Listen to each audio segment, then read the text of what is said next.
Hello and welcome to the Father and Son Formula One podcast. Actually, this is the first race of the season. This is the Australian Grand Prix that me and Toby... Actually, Toby is my son. Say hello, Toby. Hello, Toby. We got up early to watch this first race of the season. Very early. I'm trying to think. Qualifying. Let's start with qualifying because I don't think either of us were particularly motivated to get up for free practice. Actually, I saw free practice 3 because that was at 5 on a Friday.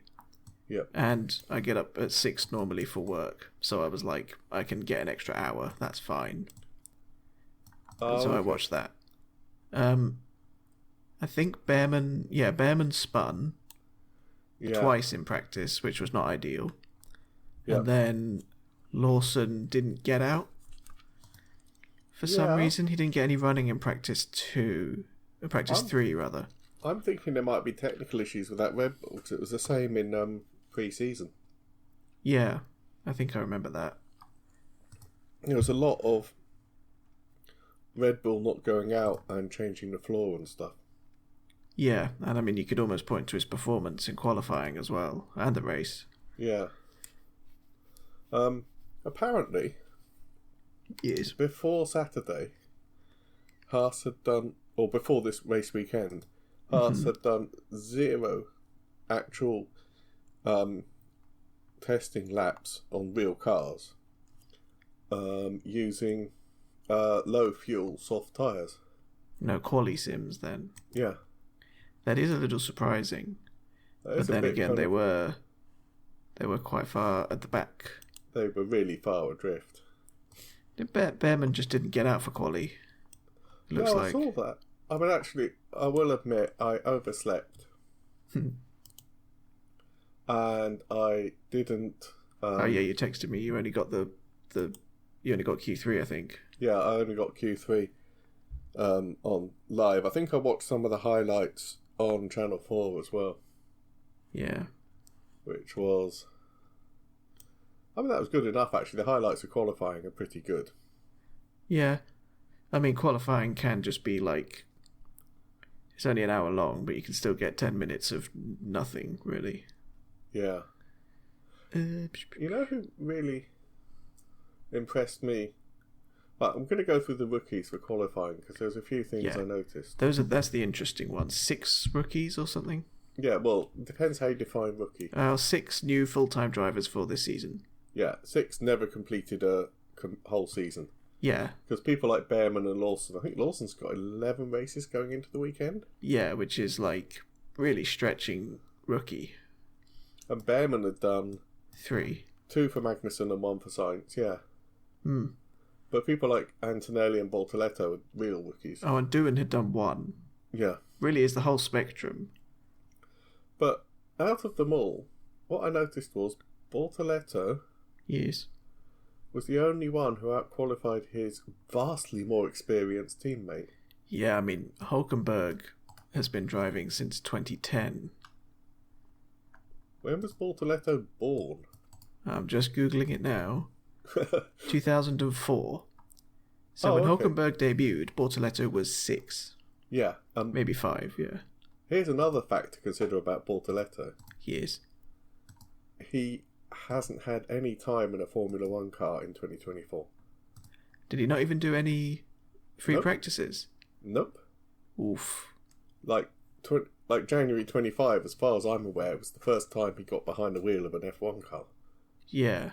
I mean, I don't know if they did anything with him when they'd signed him up for Sauber, but he hadn't, not even like Antonelli had done some FP1 sessions. Hadjar, I definitely remember seeing on FP1 sessions. It says in 2024 he did a test for McLaren in September. Oh, okay. Let me see. I think that's actually it. He did one test for McLaren because he was a McLaren junior driver. Yeah. And then he signed for Sauber. But then he hasn't actually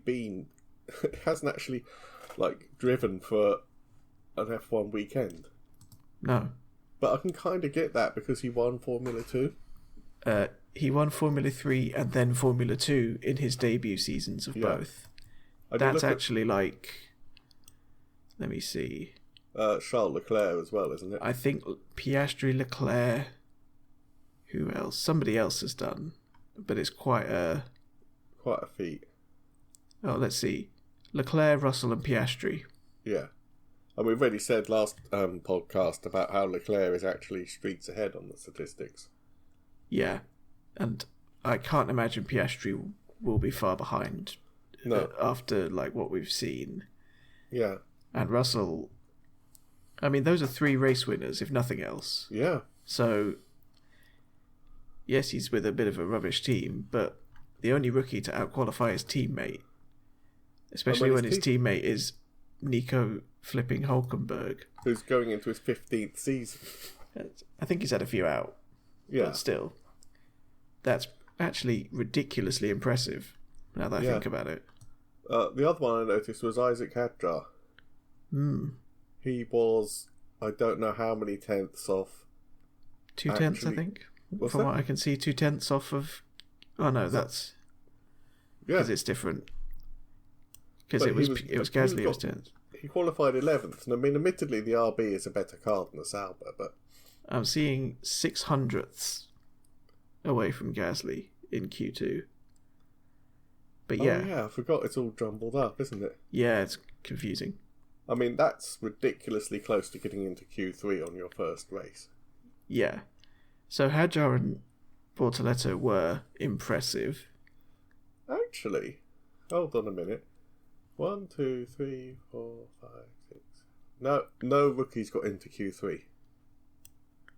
No. Who's the closest to a rookie? They're all quite seasoned, actually. And Oscar Piastri's only been in sports since 2023, to be fair. Yeah? He's actually probably the youngest of the kind of front runners right now. He's almost a bit Hamilton-esque with how he's just jumped straight into a winning car. Yeah, there was all that fuss, wasn't there, when he was signed, where he was it Alpine? Yeah, Alpine said that he was going to drive for them, and he put a statement out saying that that's not true, and then signed for McLaren. Yeah. Which also goes down as one of the best career decisions ever. I mean, again, up there with Hamilton. Choosing the right team at the right time. Because, I mean, Alpine are getting better, but McLaren are literally championship winning now. Yeah, so qualifying, we lost Antonelli, who apparently went over curbs and ripped his floor apart. Yeah. Hulkenberg, because he's driving a Sauber. Liam Lawson, which is interesting. Can I be mean? What? Well, he was brought in to replace Perez, so... So he's already fulfilling his role. Yeah. I remember Gasly had a similar performance, I think, when he started at Red Bull. Yeah. It is... Well, it's the Red Bull second seat. Either the car is impossible to drive unless you're Verstappen. Yeah. Or it's impossible to drive because you're dealing with the pressure of facing Verstappen. I think it's the pressure of Verstappen plus the whole machinery around him of his... I don't even know who his manager is, but, you know, you've got Horner and Marko. It's probably his dad, actually, isn't it? And you've got Jos that are all in his corner. Yeah. I mean... It's the most his team that there is. I can kind of get why any driver would want to do it, because you're winning a car that's bagged 4 world championships. Yeah. But at the same time, you kind of know that unless Verstappen breaks a leg or something, you're not going to be allowed to drive. You know, you're not going to be allowed to win. Yeah. Q2. Yeah. Bortoletto, unfortunately, qualified 15th, but... Well, he is in a Sauber. Man, he was a second slower in Q2. I wonder what happened. If he just got a bad lap. Yeah, because if he got that 16.5... He'd have been up in... Well, 14th. He'd have beaten Doohan. Yeah. Well, yeah, you know. It's still a Sauber. Alonso... I mean, actually, the Alpines have done a lot better. I mean, Jack Doohan got it up into 14th.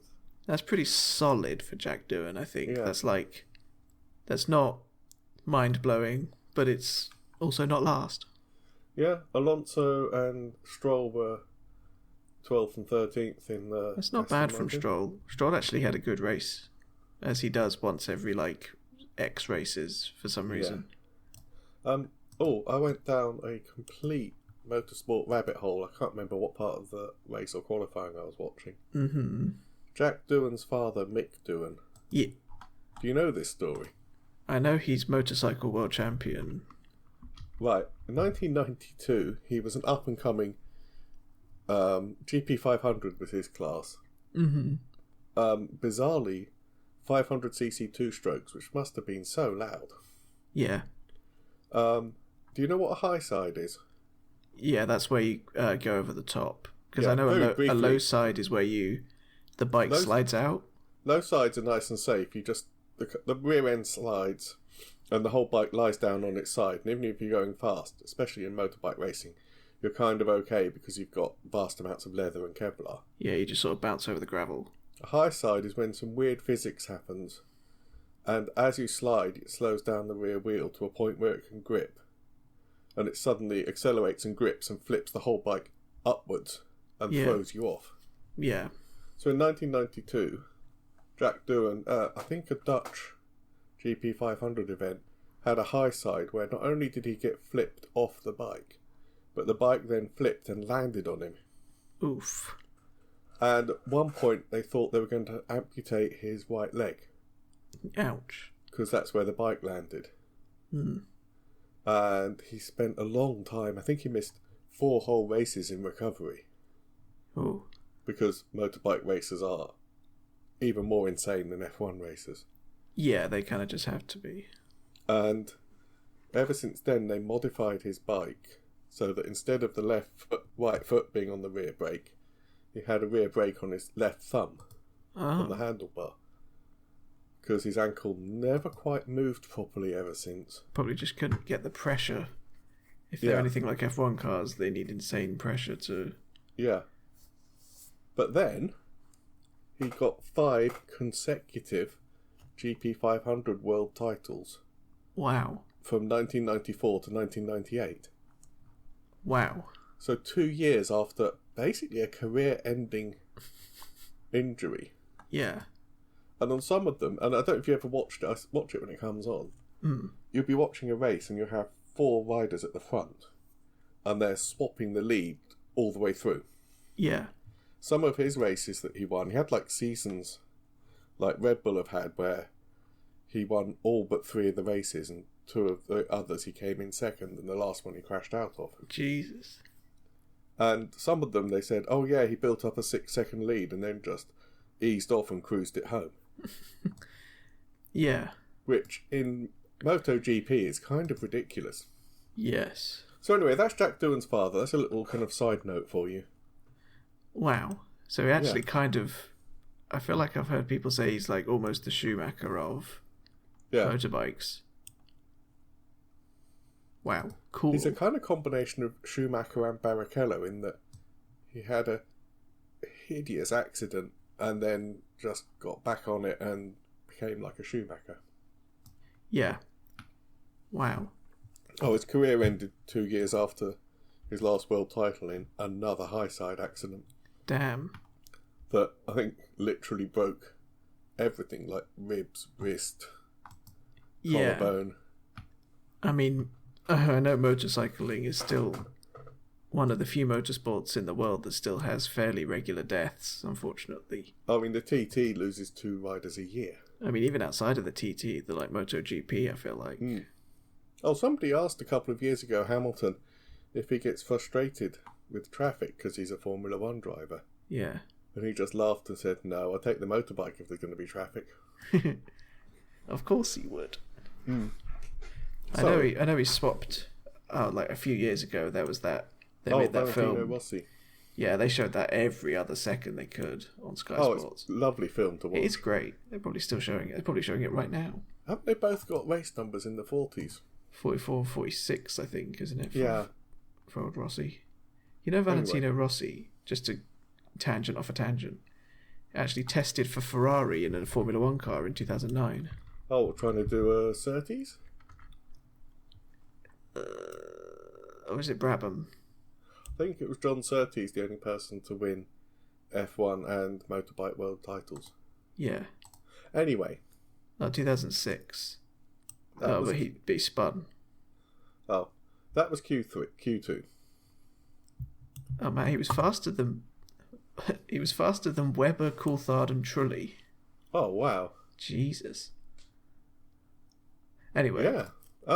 Anyway, so Jack Doohan came 14th, as we were saying. Stroll and Alonso were just there. And Isaac Hadjar. Yeah, beat Stroll beat Alonso. Is really the main thing. Yeah.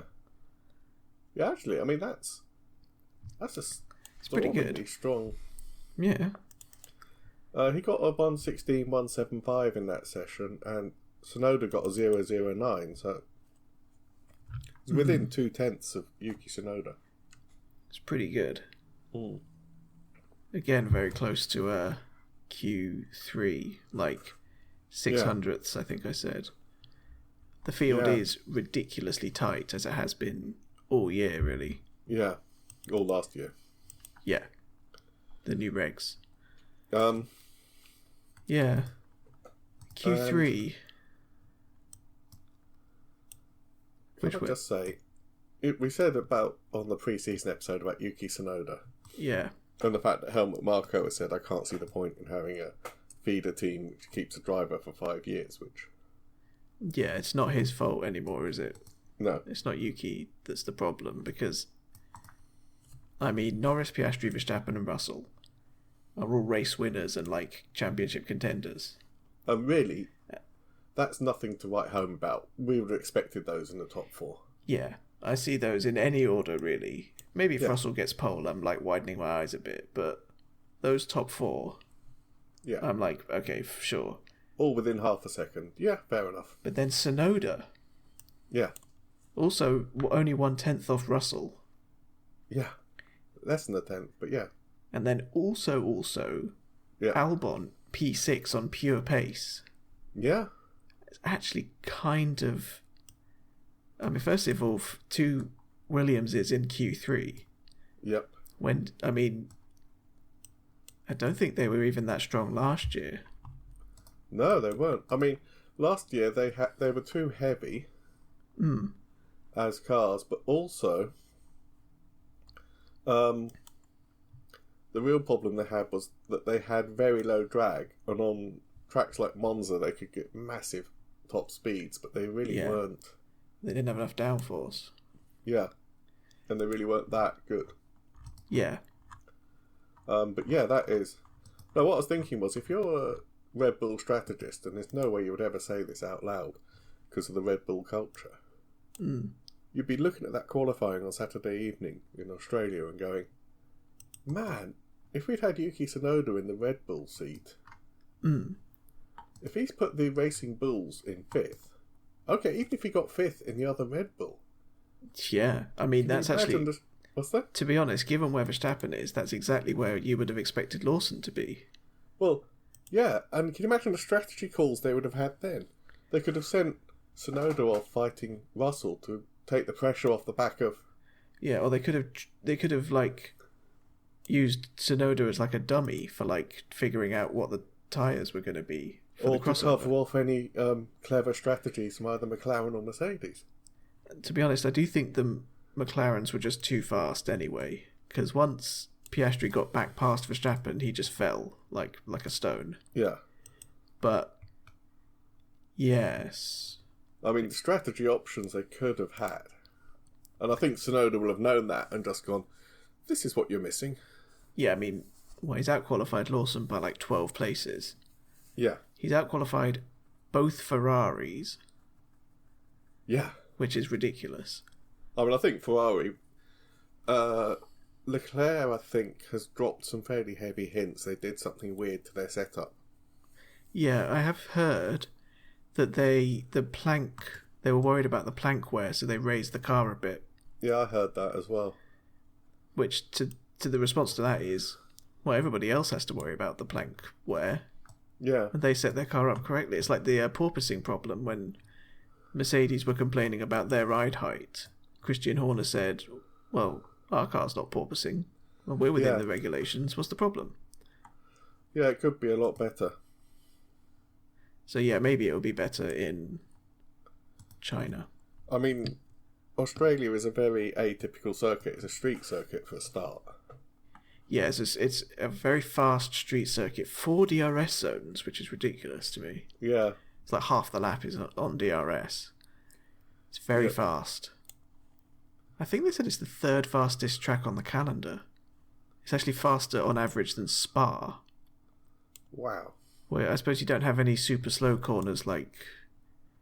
I can't think of the names, but like the bus stop chicane at the end. Yeah. Even La Source is quite slow. Is it even faster than Monaco? Yes. You know, when I drive to the shops, that's faster than Monaco most of the time. Yeah.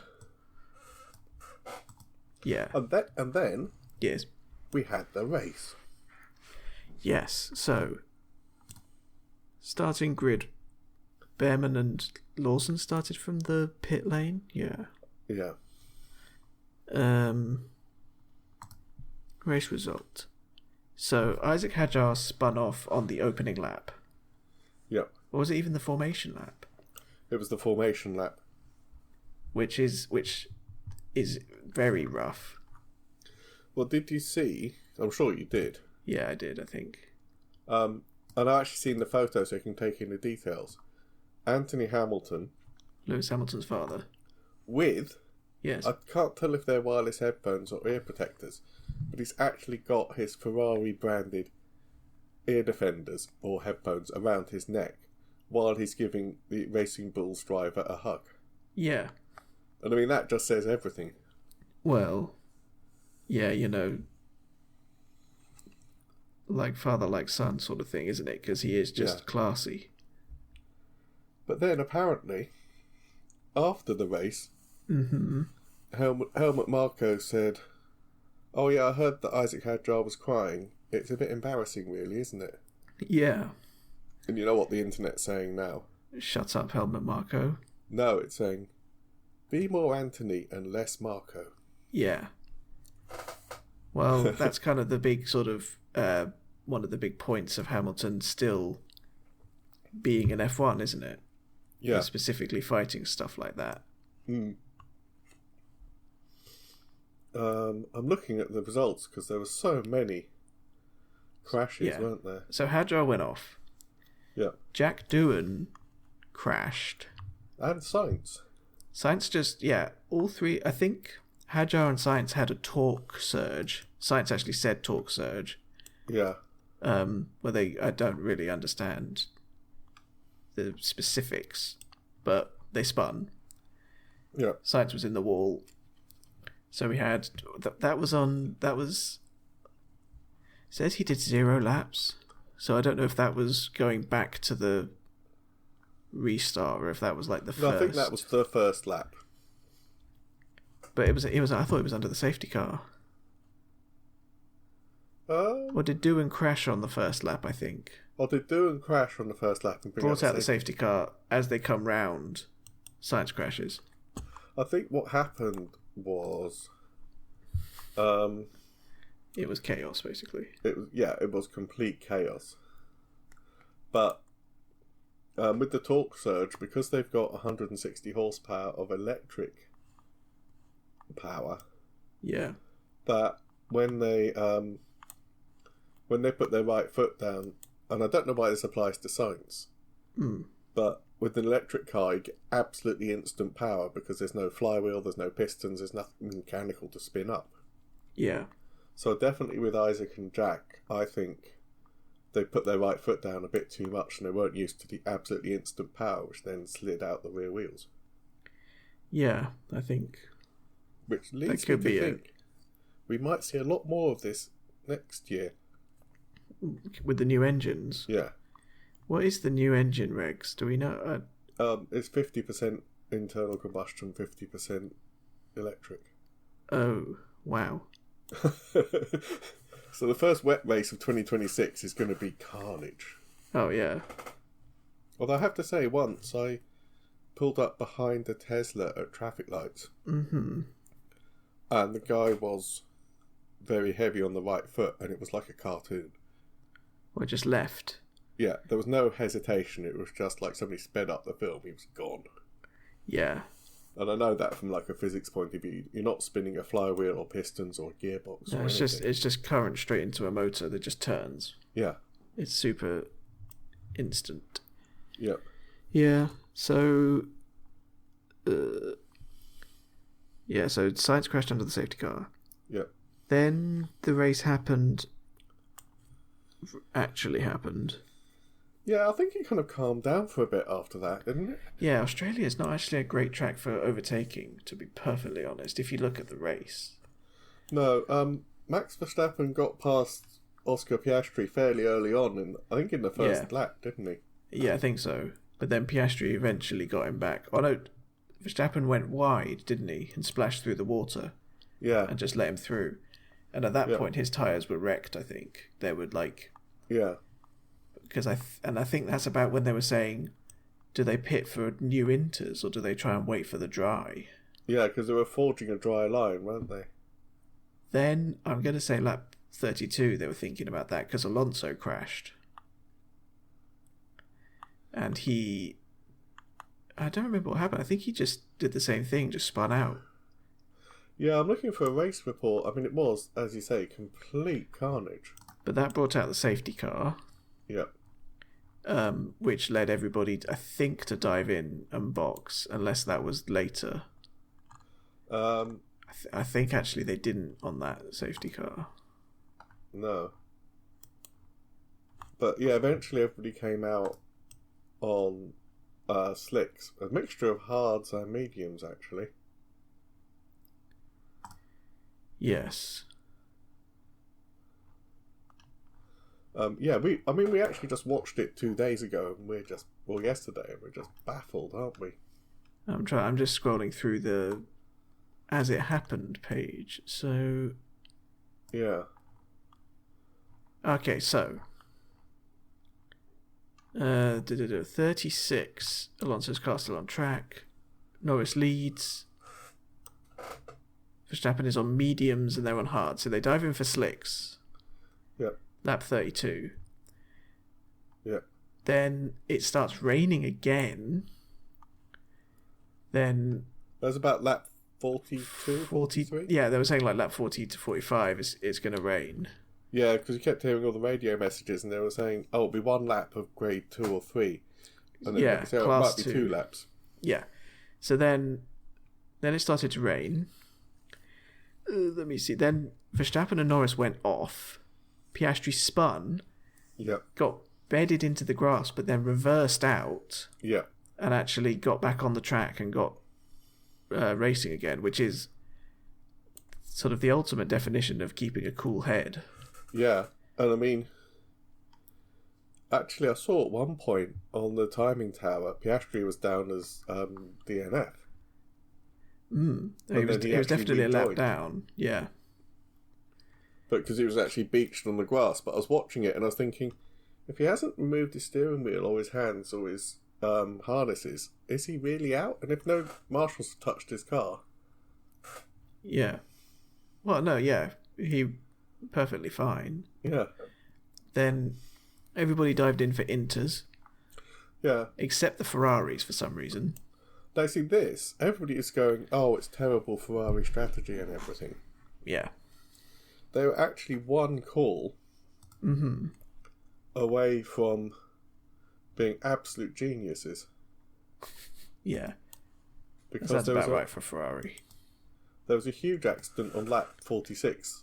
Yeah, that was Bortoletto having suspension failure, I think. And then Bortoletto on 45 and Lawson on 46.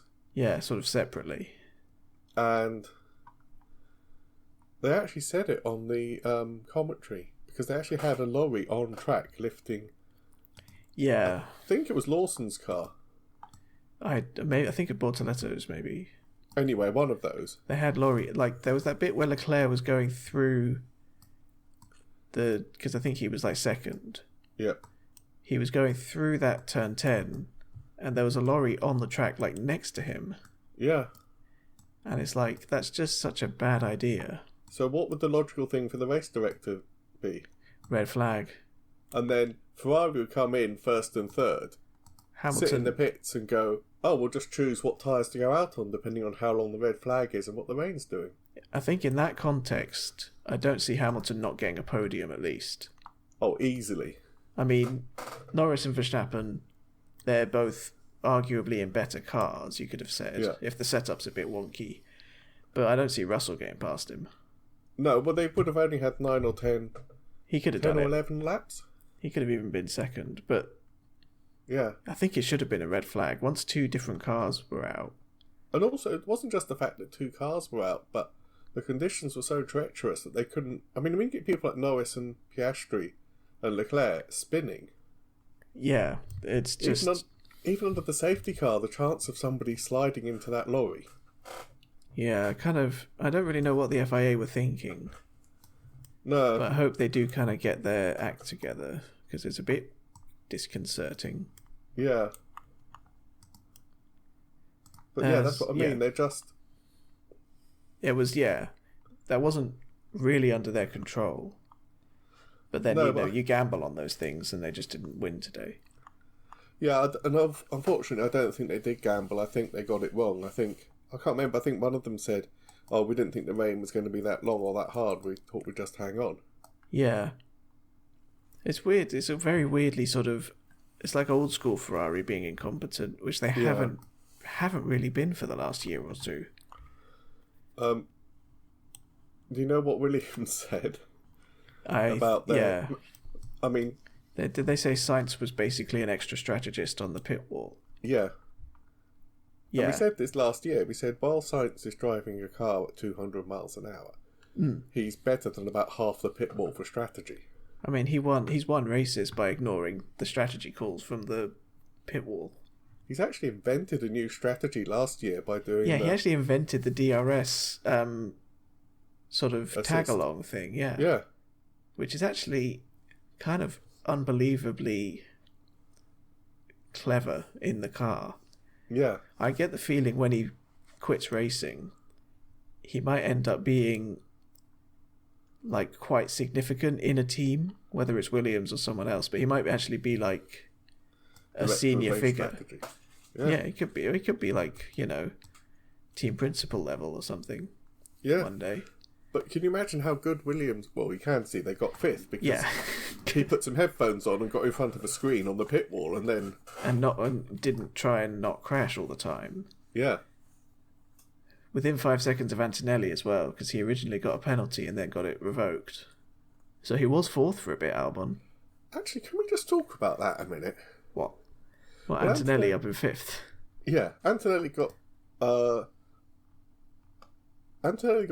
on the road. Yes. For a start, which considering he qualified 16th, it's pretty nuts. Actually a jaw-dropping result of its own.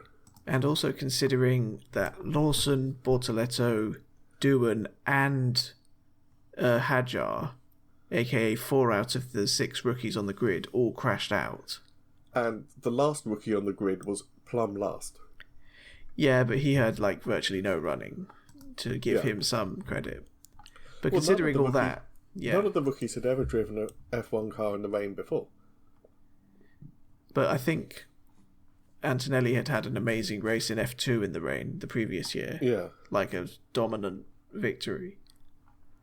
So it was not a surprise, but it was also kind of like Toto Wolff's been vindicated somewhat, because that's exactly what he wanted. Oh, so the hype is real. Yeah, the hype was pretty real.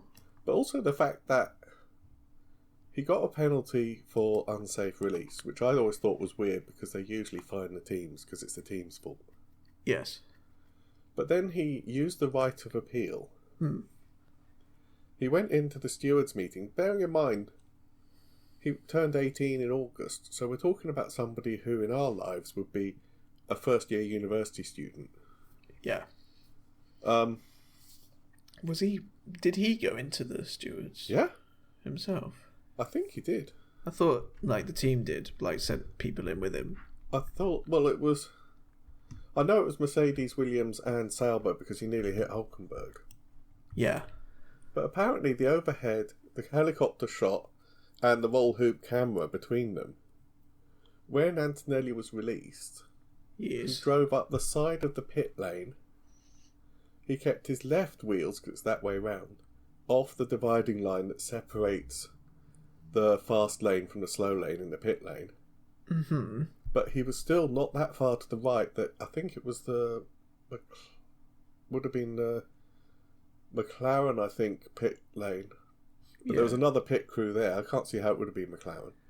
But he then kept far enough to the left that he didn't endanger any of the other pit crews. Yeah. The actual roll hoop camber was new and transformative evidence. Yeah. Which, the FIA always asks for, and the teams are always like, sort of scratching their heads trying to find. But they actually the appeal actually worked this time. But also the cool head to kind of drive up the pit lane. Yeah, I mean, car awareness, car control. Rules control. Being totally aware of what the rules were in that situation and how to not get a penalty. He's pretty good, actually, isn't he, Antonelli? In my mind, that's actually more kind of indicative of future world champion. Also, the whole staying out of trouble thing that you've talked about. Yeah. Because, I mean, he didn't have any torque surges or suspension problems. Or even spins that he recovered. Yeah, he didn't even go off. I mean, Verstappen went off and locked up. Yeah. Antonelli was actually overtaking Hulkenberg in the wet. Yeah, I mean... in the car, I think he'd done quite a few miles in it, but still. That is quite an incredible kind of performance if you look at it like that. Yeah. And like you say, that overall, more than just... Because I'm not being funny, but Formula 1, there's a lot of fast drivers. Well, they all are, really. I mean, if you look at the time gaps, they're all actually pretty close. Yeah, but I mean, there's a few drivers who are, epically fast for single lap qualifying or epically fast in a race. Well, yeah, Leclerc's and Verstappen's and stuff. Yeah. But to have that kind of level of awareness and cool head and survival instinct and everything else is... Yeah. Yeah, I think he could be a really big one. And Bortoletto, I think, even though he crashed in this race, I think if he finishes next race, it could be quite interesting. I've actually got 2024 up because there's some hilarious statistics from 24. Mm-hmm. Sauber Yes. scored 4 points in 2024. Yes. Hulkenberg scored 6 this race. One race. Yep. Williams got 17, of which Albon got 12. Yeah. Briefly, he was on 12 points and he dropped back to 10 with the appeal we just talked about. Damn. But still, he got 10 points in one race, and he got 12 all last season. Don't forget that he is now 4th in the championship. Yeah. And no, Stake 5th now. He's 4th in the constructors championship. Yeah. And Stake are now ahead of Ferrari in the constructors. I think Williams are as well, aren't they? Yeah, Williams are 4th. Oh, that's weird. It is. It's like it was the olden days when Williams were good. Can you believe it? It's a Williams-McLaren fight, although we're expecting Ferrari to come back. Sorry, what is this, 1977? Pretty much, yeah. Yeah, I mean, they were the only 3 teams to get both cars into Q3. Yeah. I mean, I really do hope Williams can actually fight for, victories and stuff. It would be kind of awesome. Yeah. Actually, it was only McLaren, Mercedes and Ferrari who brought 2 drivers home in the points. Yeah. Both of the Hasses finished the race. They just were both outside of the points, which is a bit rough. Just unbelievably off the pace. Yeah, I don't know if it's just the car with them or if it was a strategy thing or if it's the track or the setup. I think I remember saying 6 races I'll start judging because that gives us... Japan is a fairly good indicator. Well, for me, 6 races is a good amount of time to bed into the team. Yep. You've got Australia, China's a big Tilkodrome, Japan is an old school classic track, Bahrain is also a big Herman Tilke one, and then Saudi and Miami are tight, twisty, fast street circuits. Yeah, it's pretty much every track on the calendar type. Yeah. Plus, it's that kind of irons out, like, we don't, Sainz is not going to be last in the championship just because he DNF'd in this race. It irons out irregularities like that. And it's a good quarter of the whole season, isn't it? Yeah. So I think if Lawson is still, like, not got any points after 6 races, then you can say, oh, he's a bit rubbish. Yeah. Same goes for if Ferrari is still 7th in the championship after Miami, it's, like, pretty bad. It's a disaster. Yeah. But that was still a fun race. Yeah. Have we missed anybody? We've done all the rookies, haven't we? Yep. It has to be said, Norris had an absolutely amazing race. Just good pace. The McLaren seems pretty devastatingly fast, to be honest. Yeah. And you've got to remember, last year, if Norris had lined up in a race where he was on pole and it's raining, he would have just gone, maybe I just won't get in my car. Yeah, I mean, there was I'll just, it's not going to work. I'll just... Yeah. It was the joke, wasn't it? Yeah. Those were his 2 big kind of bugbears, weren't they? Yeah, but he kind of dominated. He led from pole. Didn't lead every lap because he pitted, but Hamilton led a lap in a Ferrari. Yeah, that was about the only highlight, really, wasn't it? For Hamilton, yeah. You know what I thought? What? I thought Hamilton should have used K1 more. Yeah, I think he should. Maybe if he tried pressing the K1 button to overtake. I think that's just going to be a kind of something to iron out with the team communication-wise. I must admit, I did find it really odd. I can't remember the name of his new engineer. Oh, something. Well, yeah, obviously something. But it was like a really odd vibe because after a bit he was saying, like, almost treating him like a child. He was saying, oh, just practice holding down K1 or just try holding down K1 for a bit of practice. Yeah. I don't really understand what he was trying to do. No. I think, the Ferrari... I've always felt those Ferrari race engineers have been a bit weird. Yeah. But, I mean, the thing is that if the drivers really didn't get on with them, they'd just get rid of them. Yeah. So, I mean... Yeah. It did seem a bit of a kind of odd vibe. Yeah, I think there was just... There just wasn't that kind of... To be honest, like 15 years of racing together bond, or whatever Hamilton had with Bono. I saw, because I was like hopping in and out when there's nothing else to watch, I saw an interview with Max Verstappen. He was talking about GP Lambiase. Yes, his race engineer. And he said, what you've got to understand is we're both very strong personalities.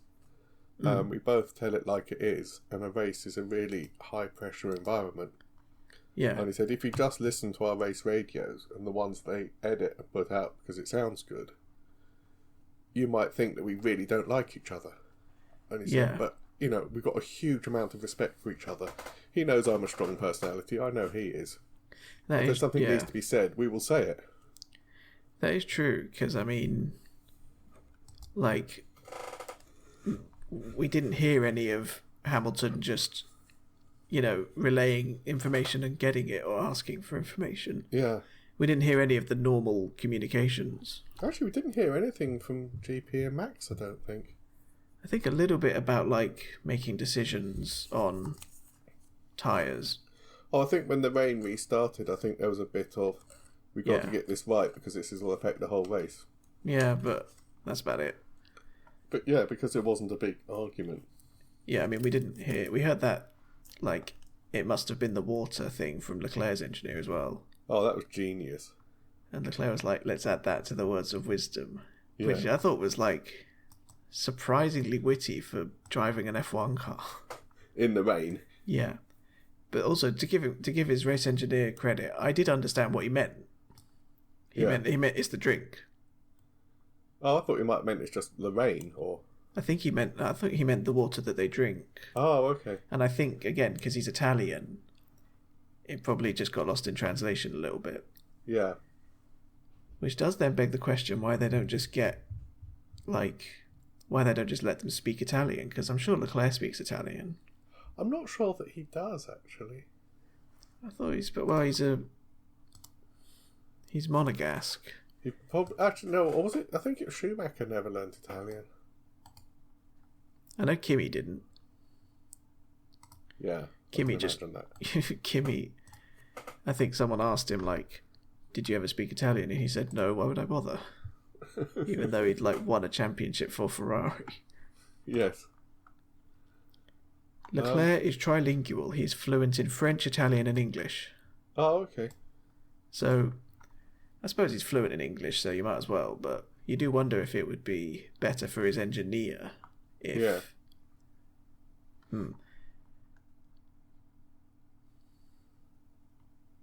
Actually, I'm just looking at this. Nobody mentioned Lance Stroll the whole time. No, not once. And he came or Russell or Hulkenberg. He came in 6th. Yeah. 6th is like, for Stroll, that's damn good, actually. Yeah, it's probably one of his career best finishes. Well, no, I mean, he's had podiums before.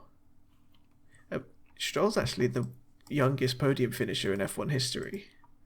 Oh, yeah. He got a podium in his first season with Williams at Azerbaijan at like 17. Damn. Second youngest. I wonder who the youngest... Oh. Wait. Either Max or Seb. It's Max. Oh. Norris is third and then Seb. It's always the same suspects. Yeah. And like we said, Hulkenberg as well. Yeah, 6th, which is 7th, I think. Yeah, 7th. So, I mean... Yeah, I mean, that's pretty good for Stroll and Hulkenberg. It's really actually quite sad for Piastri and Lawson, isn't it? Because home race. Lawson's Kiwi. Oh, Lawson's it's Doohan. Yeah, Doohan. Jack Doohan's from the other side of Australia, I think. And I think Piastri's from Melbourne. Yeah, Piastri's from Melbourne, specifically. Which is why, like, when he wins, because let's be honest, he just will at some point. Yeah. It's going to be, like, pretty awesome. Yeah. Gold Coast, Queensland. Yeah, I think that is literally the other side of the country. Yeah. So, yeah, it sucks for Piastri because he went off and only got back up to 9th, but he scored enough points so that McLaren are leading the championship. Yeah. Because they're level with Mercedes, but because Norris got the win, yeah, it puts them first. But also, again, if you look at the teams, actually, Piastri fell back, so Norris was carrying the torch for them. Yeah. Verstappen, Lawson crashed out, so he was the only Red Bull. Albon was the only Williams. Both the Ferraris were down at the back. Mercedes actually had 3rd and 4th. Yeah, it was an amazingly strong for Mercedes. But they've got such a strong lineup that both of them being so close together has put them in championship, equal footing. Yeah. Which kind of, again, it's like Red Bull, are they going to learn from their mistakes? Because they might lose the drivers if Liam doesn't get it together. Yeah. I think you're right, actually. I think we have to wait 6 races, because you look at it and you kind of think Lewis Hamilton jumped from Mercedes to Ferrari. Yeah. And his new team came 8th and 10th. And his old team without him came 3rd and 4th. Yeah. But it's one race. It is one wet, unrepresentative race on an unrepresentative track. Yeah. And also, if you look at it, having a quick look, Norris, Verstappen and Russell were all well bedded into their teams. Yes. Antonelli, we've already said, is a wonder kid. Albon, Stroll are bedded into their teams. Hulkenberg is, Leclerc is, Piastri is. Hulkenberg isn't. He was in Haas last year. Oh, yeah. Good point. So really, it's Antonelli, Hulkenberg and Hamilton Are the new drivers for their teams, and then it's Behrman, and everybody else crashed, basically. So, really, it was a hell of a tough race if you weren't used to your team. Which, again, makes Antonelli's performance somehow even more ominous. Yeah, ominous, that's a good word. Which is a bit like, oh, what has Toto done? Oh, Ocon. Oh, yeah. Both Hasses. Well, both Hasses, but they were last. Also, and I think I said this before, how is George Russell feeling, do you think? I don't know. Because he could, good because he got a podium. But his teammate started 16th and finished behind him by 2 seconds. Yes, there were safety cars and tyres and stuff, but still. And also, it's the kind of what we've said before is the kind of Toto Wolff problem that they totally relied on Hamilton for 11, 12 seasons. Yeah. And he won. Yeah, it's an unprecedented partnership. The Hamilton-Mercedes partnership has broken every record for a driver with a team. Yeah, 6 world championships. 8 constructors? Yeah. Did they get the one where Verstappen won the drivers? Yeah. And they got the one where Nico won the drivers? Yeah. So yeah, 8 constructors, 6 drivers. Which is ridiculous. Yeah. And then, like, in 2022, they bring in Russell, and Russell must think, oh yeah, I'm going to be the next Hamilton, I'm going to be the long-term prospect. And then they immediately bring in Antonelli. And then Antonelli immediately does that. He must be like, okay, everybody said you're stepping up and you're being team leader, but... Yeah, but this guy doesn't seem like a Bottas to me. He seems much more like a young Hamilton, and Russell is being cast in the role of Alonso without the world titles. Yeah. Well, to be fair, Russell's still only he's 27. Yeah. It's not the end of the world, is it? I mean, he could move somewhere else. Well, where? Red Bull? I don't know. Well, that's assuming there's a Verstappen-shaped hole. Or and also assuming they don't have 7 other Red Bull drivers on them. Yeah, I don't know, actually. Yeah. It's tough. Oh, the other news, that's what I was going to say. Yes. Have you heard about Piastri? What about Piastri? He has signed a contract at the end of 2028. Yes. Pretty interesting. Well, talking about the long-term strategy, Red Bull are where they are because they put all their eggs in Max Verstappen's basket. Yeah. They went all in on Max Verstappen really early on. Yeah. And it got them 4 world titles, and he's still fighting at the front now. Mm-hmm. As we said, Mercedes did what they did with Hamilton. Yeah. And I think now McLaren are making a really fast car. Mm-hmm. They're probably pinning everything on Piastri. Yeah. Because that's a very powerful message. He's going to get 25, 26. He's going to get another 4 seasons. What's Norris contracted to? That's the question. End of 26? But they might be saying, well, Norris can have these 2 seasons, and then we'll go over to... Oh, what's his face? Piastri. Yeah. But you see, I mean, if you're Norris, you're kind of thinking, that's a very strong message. Yes, it is. It's saying to Oscar, don't you stress about the future, mate. We don't want you getting to August or September and then, going through your address book and chatting to your manager. We want you focused on one thing and driving that car. Yes. And again, it's a kind of statement of intent, really, to do it this early in the season as well. Yeah, it is interesting. They're putting a lot of faith in old Piastri. And I think he has got it as well. Considering, as you said, in the pre-season one, he was basically fighting out with... he was fighting out against Lando Norris, but Norris had been there for 7 years. Yeah, maybe about 5 or 6. Yeah, I think. That was his 2nd year. Yeah, I mean, he's bringing it to what's his face? No, Norris. Yeah. Yeah, I mean, if you look at the kind of massive difference, yeah, then all of a sudden it's yeah. Yeah. But Verstappen still came second. Yep. Which is like, again, a bit kind of just what it was last year, even when things aren't quite as good as they should be for the Red Bull like they were in 23.